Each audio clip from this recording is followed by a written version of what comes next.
بسم اللہ الرحمن الرحیم.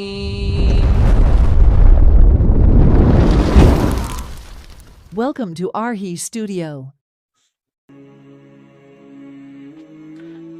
اعوذ باللہ من الشیطان الرجیم. بسم اللہ الرحمن الرحیم. الصلاۃ والسلام علیک یا سیدی یا رسول اللہ وعلی آلک و اصحابک یا سیدی یا حبیب اللہ.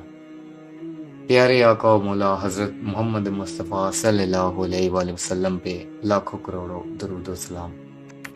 آپ دیکھ رہے ہیں ہمارا یوٹیوب چینل ارہی اسٹوڈیو، اور تمام تر سامعین کو ادنا خادم استانہ علیہ پرو شریف کی طرف سے پیار اور محبتوں برا السلام علیکم.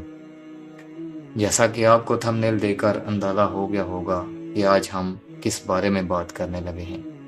جی ہاں، آج ہم ایک ولی کامل، اللہ کے بہت ہی قریبی دوست اور اللہ تعالیٰ کے برگزیدہ بندے جناب حضرت پیر سید صابر حسین شاہ صاحب رحمۃ اللہ علیہ کی زندگی کے بارے میں بات کرنے لگے ہیں کہ کس طرح ایک ولی کامل کی زندگی بسر ہوئی، بچپن، جوانی اور بڑھاپا کیسے گزرا، کہاں کہاں سے فیض حاصل کیا، اور اس سرزمین یعنی موڑا فیروزہ جو کہ اب پرو شریف کے نام سے جانی جاتی ہے میں کب اور کیسے آمد ہوئی، اور اس کے متعلق بہت سی باتیں آپ کے گوش گزار کرنی ہیں. تو بات کرتے ہیں جناب صابر سرکار رحمۃ اللہ علیہ کے بچپن، جوانی اور بڑھاپے کے بارے میں. 20 ستمبر 1917 کو حضرت پیر سید غلام نبی شاہ صاحب رحمۃ اللہ علیہ کے گھر میں آپ نے ولادت پائی. آپ کی ولادت جنڈ میلو شریف میں ہوئی. یہ حطہ پٹوار کی مشہور تحصیل گجرہان کا بہت مشہور و معروف گاؤں ہے. ابتدائی تعلیم کا آغاز اسی گاؤں یعنی جنڈ میلو شریف سے ہی کیا. اس زمانے میں یہاں پرائمری جماعت تک تعلیم حاصل کی جا سکتی تھی، اس لیے آپ ابتدائی تعلیم کے بعد مصر قصوال منتقل ہو گئے، جہاں آپ نے مزید تعلیم حاصل کی. دوران تعلیم آپ کے قریبی دوست اور ہمدرس ہونے کا شرف علاقائی پٹوار کی ایک مشہور شخصیت راجہ خوشحال خان کو حاصل رہا، جو پٹواری شعر خوانی میں استاد کا درجہ رکھتے ہیں. جناب صابر سرکار رحمۃ اللہ علیہ کا شجرہ نسب حضرت عباس علمدار کربلائے معلیٰ بن حضرت امیر المومنین مولا علی مشکل کشا شیر خدا سے جا ملتا ہے. جناب صابر سرکار رحمۃ اللہ علیہ اپنے والد گرامی جناب غلام نبی صاحب رحمۃ اللہ علیہ کی زندگی میں ہی خدمت دین کے لیے وقف ہو گئے تھے. اسی زمانے میں آپ نے جنڈ میلو شریف میں ایک مسجد کی بنیاد رکھی. آپ کی ساری زندگی بڑی ہی سادگی سے گزری، اس لیے اپنی معاشی ضرورتیں بڑی ذمہ داری سے پوری کرتے تھے. آپ تنہائی کو بہت زیادہ پسند فرماتے تھے، دنیا کی پرشور زندگی سے دور رہتے تھے. آپ اپنا زیادہ تر وقت یاد الہی اور ذکر الہی میں بسر کرتے تھے. کبوتروں سے آپ کو ایک خاص دلچسپی تھی، ان کے علاوہ کسی چیز میں کوئی خاص دلچسپی نہیں تھی. بیت طریقت آپ اپنے والد گرامی سے ہی رکھتے ہیں، لیکن دوسرے اولیاء اکرام کی خدمت میں باقاعدگی سے حاضر ہوتے اور استفادہ فرماتے تھے. آپ نے اپنی زندگی کا بہت بڑا حصہ ذکر الہی اور عشق مصطفیٰ صلی اللہ علیہ وآلہ وسلم میں گزارا. آپ نے جہاں تک ہو سکا لوگوں کی بھرپور خدمت کی. بس آپ کا بچپن، جوانی اور بڑھاپا اسی خاص مقصد کے لیے وقف ہو گیا. تو سامعین، اب بات کرتے ہیں کہ جناب صابر سرکار رحمۃ اللہ علیہ کو فیض کہاں کہاں اور کس کس سے حاصل ہوا. ان میں کلیام شریف شاہ چند چراغ رحمۃ اللہ علیہ راولپنڈی، عبداللہ شاہ بیابانی رحمۃ اللہ علیہ کھنہ راولپنڈی، اور حضرت بابا لال شاہ قلندر رحمۃ اللہ علیہ کوہمری خاص طور سے ذکر لائق ہیں. ان حضرات سے آپ نے حسب دل ہوا فیض اٹھایا ہے. لنگر کا انتظام کب اور کیسے ہوا؟ جناب صابر سرکار رحمۃ اللہ علیہ کے بڑے بھائی جناب رحمت شاہ صاحب رحمۃ اللہ علیہ بیت کی غرض سے حاجی مولوی عبدالستار خلیفہ خواجہ فضل الدین کلیامی رحمۃ اللہ علیہ کی خدمت میں حاضر ہوئے. تو مولوی صاحب رحمۃ اللہ علیہ نے جنڈ میلو شریف میں غوثیہ، چشتیہ، صابریہ لنگر جاری کرنے کا ارشاد فرمایا. تو جناب رحمت شاہ صاحب رحمۃ اللہ علیہ نے بڑی معذرت پیش کی کہ کوئی ایسا بندہ میسر نہیں جو لنگر کا انتظام چلا سکے، تو مولوی صاحب رحمۃ اللہ علیہ نے جناب صابر سرکار رحمۃ اللہ علیہ کے حق میں فرمایا کہ وہ بخوبی انتظام کریں گے۔ چنانچہ اسی سال موسم سرما میں اللہ تعالیٰ کی رضا اور غوث پاک کے نظر کرم سے لنگر شریف جاری کر دیا گیا۔ لنگر کے افتتاح اور آئندہ برکت پذیری کے لیے کلیام شریف سے نمک بھی عطا ہوا، جو اس بات کی علامت تھا کہ اللہ تعالیٰ کی برکات لنگر شریف میں شامل رہیں گی، اور ایسا ہوا بھی۔ ان کی حیات میں لنگر صبح شام چلتا رہا اور آج بھی اللہ کے فضل سے اسی شان و شوکت سے جاری ہے۔ اس وقت اکثر کھیر پکائی جاتی تھی اور ہر خاص و عام میں تقسیم کی جاتی تھی۔ ہر جمعرات کو بعد نماز ظہر ختم قادریہ ہوا کرتا تھا۔ اس سے پہلے جنڈ محل شریف میں اس مبارک کی کوئی رسم موجود نہ تھی۔ دونوں سبلتگان بھائیوں نے عرس غوثیہ ہر سال ماہ چیت کی 1 سے 5 تاریخ تک منانے کا انتظام کیا۔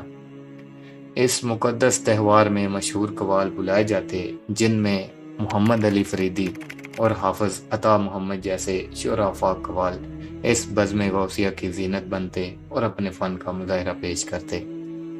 یہ روایت آج بھی جنڈ محل شریف اور پرو شریف دونوں مقامات پر بالکل ایسے ہی چل رہی ہے جیسے پہلے تھی۔ اس کے موقع پر قوالی کا خصوصی اہتمام کیا جاتا ہے اور بڑی شان و شوکت کے ساتھ عرس کا یہ عظیم تہوار منایا جاتا ہے۔ تو سامعین، جناب صابر سرکار رحمۃ اللہ علیہ کی کرامات کے بارے میں بات کرتے ہیں، جو کہ ویسے تو بہت زیادہ ہیں، لیکن اس ولاگ میں ہم ایک ہی بیان کریں گے، باقی انشاءاللہ زندگی رہی تو اگلے ولاگ میں بتائیں گے۔ تو کہتے ہیں کہ ایک بار آپ نے امونگ کی کاشت کی۔ جب فصل پکنے کو آئی تو ایک شخص نے اپنی اونٹنی فصل میں چھوڑ دی، جس سے فصل کو کافی زیادہ نقصان ہوا۔ جب مالک اونٹنی کو واپس لے جانے کے لیے آیا تو وہ کھیت سے اٹھنے کا نام ہی نہیں لے رہی تھی۔ بہت کوششوں کے بعد مالک آخر تنگ آ کر حضرت صاحب کے آستانے پر حاضر ہوا اور اونٹنی کا سارا ماجرا بیان کیا۔ تو جواباً آپ نے فرمایا، اگر اونٹنی اپنی مرضی سے کھیت میں داخل ہوئی تو پھر چلی جائے گی، اور اگر تم نے خود اسے کھیت میں چھوڑا ہے تو وہ ہرگز نہ جائے گی، حتیٰ کہ اونٹنی اسی کھیت میں مر گئی مگر مالک کے ساتھ نہ گئی۔ اس واقعے سے ہم کو یہ سبق ملتا ہے کہ ہمیں کسی بھی انسان یا اس کی کسی بھی چیز کے ساتھ زیادتی نہیں کرنی چاہیے۔ کوئی دیکھے نہ دیکھے، اللہ تعالیٰ کی ذات تو دیکھ رہی ہے، اور اللہ تعالیٰ کی عطا سے اس کے برگزیدہ بندے بھی دیکھ رہے ہیں۔ تو سامعین، اب بات کرتے ہیں جناب صابر سرکار رحمۃ اللہ علیہ کی روز شریف میں آمد کب اور کیسے ہوئی۔ 26 نومبر 1962 کو جناب صابر سرکار نے روز شریف کی سرزمین پر اپنا مبارک قدم رکھا۔ آپ کی نقل مکانی گویا ایک بشارت کے نتیجے میں تھی، یعنی کئی سال پہلے آپ کے بڑے بھائی جناب رحمت شاہ صاحب رحمۃ اللہ علیہ نے فرمایا تھا کہ اس مقام پر یعنی پروج شریف میں لنگر جاری ہونا چاہیے، حالانکہ اس وقت یہاں آبادی کا کوئی نام و نشان تک نہ تھا۔ یہ انہی کے نفس فیض رساں کا اثر اور جناب صابر سرکار رحمۃ اللہ علیہ کے مقام کا نتیجہ ہے کہ پروج شریف کی آبادی دن بہ دن بڑھتی چلی جا رہی ہے۔ یہاں پانی کی اشد قلت تھی اور باقی کچھ مسائل تھے۔ چنانچہ جناب صابر سرکار رحمۃ اللہ علیہ نے حضرت بابا لال شاہ قلندر رحمۃ اللہ علیہ سے دعا کی استدعا کی، تو بابا صاحب نے فرمایا، صابر، یہ جگہ ایک دن شہر بنے گی، اور ان مبارک الفاظ کا اثر تو دیکھیے کہ آج پروج شریف میں ہر قسم کی سہولت موجود ہے، آبادی دور دراز تک پھیل گئی ہے۔ اب پروج شریف کے مقام پر پانی کی قلت بھی نہیں اور پانی بہت زیادہ میٹھا بھی ہے۔ یہ سب کچھ ان مقربان خدا کا فیض ہے، جن کے آستانے آج بھی مخلوقات خدا کے لیے قبلہ حاجات بنے ہوئے ہیں۔ جنڈ محل شریف سے نقل مکانی کرتے وقت آپ کے بڑے بھائی جناب رحمت شاہ صاحب رحمۃ اللہ علیہ نے فرمایا تھا کہ یہاں یعنی پروج شریف کے مقام پر غوثیہ چشتیہ لنگر قائم ہونا چاہیے۔ چنانچہ اس ارشاد کی بجاوری میں جناب صابر سرکار رحمۃ اللہ علیہ نے بروز شریف میں قیام فرمایا اور غوثیہ چشتیہ لنگر کی رسم بسم اللہ ادا کی۔ تو سامعین، جب جناب صابر سرکار رحمۃ اللہ علیہ نقل مکانی کر کے بروز شریف کی سرزمین پر آئے تو آپ کے ایک عقیدت مند چودھری غلام سرور مرحوم ساکن موڑا فیروزہ کے ہاں قیام فرمایا۔ چودھری غلام سرور مرحوم کی جناب صابر سرکار رحمۃ اللہ علیہ کے ساتھ عقیدت اور محبت اتنی زیادہ تھی کہ مرحوم نے 5 کنال کا رقبہ آپ کے استانے اور لنگر کی تعمیر کی غرض سے پیش کیا، جہاں آپ نے اپنے بڑے بھائی جناب رحمت شاہ صاحب رحمۃ اللہ علیہ کے فرمان کے مطابق لنگر جاری کروایا اور خود بھی وہاں قیام فرمایا۔ بہت عرصہ پہلے جناب رحمت شاہ صاحب رحمۃ اللہ علیہ نے جس رقبے کے بارے میں پیش گوئی کی تھی، خوش اتفاقی سے یہ وہی رقبہ ہے جہاں جناب صابر سرکار رحمۃ اللہ علیہ نے قیام کیا اور غوثیہ چشتیہ لنگر جاری فرمایا۔ اس جگہ قیام فرمانے کے بعد جناب صابر سرکار نے اس سرزمین کو بروز شریف کا نام دیا۔ اس سے پہلے یہ جگہ غیر آباد تھی، غرض بروز شریف کی جدید آبادی اور اس کے نام کے نسبت سرکار عالیہ صابر سرکار رحمۃ اللہ علیہ کے ساتھ قائم ہوئی۔ بروز شریف کا یہ گاؤں گجرہان سے 5 کلومیٹر شمال مشرق کی سمت میں واقع ہے اور یہاں ہی حضرت پیر سید صابر حسین شاہ صاحب رحمۃ اللہ علیہ کی آخری آرام گاہ ہے۔ بروز شریف میں دربار اور لنگر کے احاطے کے ضمن میں جناب صابر سرکار رحمۃ اللہ علیہ سے روایت ہے کہ ایک دفعہ ایک اجنبی شخص آیا اور اس مرد غیب نے اپنے عصا سے خط کھینچ کر فرمایا کہ یہ رقبہ آپ کے لیے مخصوص کر دیا گیا ہے، یہاں لنگر اور اس کے متعلق دوسری امارات بنائی جائیں گی۔ جناب صابر سرکار رحمۃ اللہ علیہ کے فرمان کے مطابق یہ مرد غیب اور کوئی نہیں بلکہ خود حضرت محبوب سبحانی غوث پاک شیخ عبد القادر جیلانی رحمۃ اللہ علیہ کی ذات ببرکات تھی، جن کا عرس مبارک ہر سال کی 10 جون تا 13 جون تک بروز شریف کے مقام پر بڑی دھوم دھام سے منایا جاتا ہے۔ جناب صابر سرکار رحمۃ اللہ علیہ ایک متوکل مرد تھے۔ وہ رزق کی تلاش سے کبھی بھی گھر سے نہیں نکلے بلکہ رزق خود ہی انہیں تلاش کر لیتا تھا۔ مرد خدا کے فرمان کے مطابق آپ نے مرغیاں بھی پال رکھی تھی۔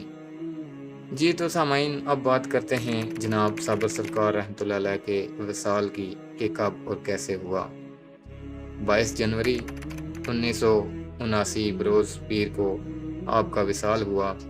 یہ دن آپ کے اہل خانہ اور تمام تر عقیدت مندوں کے لیے بڑا ہی غم کا دن تھا۔ آپ کے نماز جنازہ میں بڑی دور دور سے آپ کے عقیدت مند اور آپ سے پیار و محبت کرنے والے تشریف لائے۔ آپ کی وصیت کے مطابق بعد نماز جنازہ بینڈ بھی بجایا۔ جناب صابر سرکار رحمۃ اللہ علیہ کو موت سے بڑی رغبت تھی، اس لیے اپنا دربار اور صندوق اپنی حیات میں ہی بنوا لیا تھا۔ آپ کے وصال کے بعد آپ کے سجادہ نشین حلف رشید اور ہمارے مرشد پاک حضرت پیر سید ظفر محمود شاہ صاحب نے فرائض کو بہت ہی ذمہ داری سے سنبھالا۔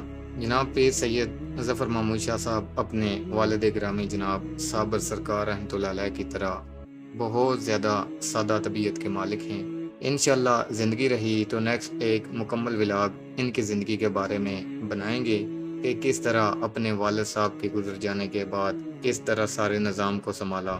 جناب صابر سرکار کی ذات عالیہ سے کشف و کرامات کے واقعات منسوب ہیں۔ آپ سے تعلق رکھنے والے اکثر لوگ ان واقعات کا ذکر بڑی عقیدت کے ساتھ کرتے ہیں۔ جاتے جاتے ایک مشہور واقعہ آپ کے گوش و گزار کرتے چلوں۔ جب جناب صابر سرکار رحمۃ اللہ علیہ کا وصال ہوا تو ہمارے گاؤں کا طرز یہ ہے کہ پیٹی کو سطح زمین سے نیچے رکھا جاتا ہے اور آپ کی پیٹی کے ساتھ بھی ویسا ہی ہوا۔ وصال کے تقریباً 11 ماہ بعد آپ اپنے حلف رشید اور سجادہ نشین حضرت پیر سید ظفر محمود شاہ صاحب کی خواب میں آئے اور ارشاد فرمایا کہ میری پیٹی کو سطح زمین سے اوپر کر دیا جائے۔ جناب صابر سرکار رحمۃ اللہ علیہ اپنی حیات میں ہی ایسا کرنا چاہتے تھے اور ایک مستری کے ذمے یہ کام سونپ بھی دیا، لیکن آپ کے سفر آخرت کے دن مستری نہ موجود ہونے کی وجہ سے اس وقت یہ کام پورا نہ ہو سکا۔ بعد میں جناب صابر سرکار رحمۃ اللہ علیہ کے فرمان کے مطابق حضرت پیر سید ظفر محمود شاہ صاحب نے اس کام کو بڑی ذمہ داری کے ساتھ سر انجام دیا۔ تو سامعین، یہ تھا آج کا چھوٹا سا ولاگ جناب حضرت پیر سید صابر حسین شاہ صاحب رحمۃ اللہ علیہ کی زندگی کے بارے میں کہ کیسے ایک ولی کامل کی زندگی بسر ہوتی ہے۔ انشاءاللہ آئندہ آنے والے ولاگ میں مرشد پاک حضرت پیر سید ظفر محمود شاہ صاحب کی زندگی کے بارے میں بات کریں گے۔ جاتے جاتے ہم اللہ تعالیٰ سے دعا کرتے ہیں کہ اللہ تعالیٰ جناب حضرت پیر سید صابر حسین شاہ صاحب رحمۃ اللہ علیہ کے صدقے ہمارے تمام تر گناہوں کو معاف فرمائے اور ہم سب کی دلی حاجات کو، تمناؤں کو، دل کی مرادوں کو اور ہر ایک دعا کو قبول اور منظور فرمائے۔ اپنا اور اپنے اہل و عیال کا بہت زیادہ خیال رکھیں۔ ملتے ہیں نیکسٹ ولاگ میں کسی اور مضمون کے ساتھ، تب تک کے لیے اللہ حافظ، فی امان اللہ۔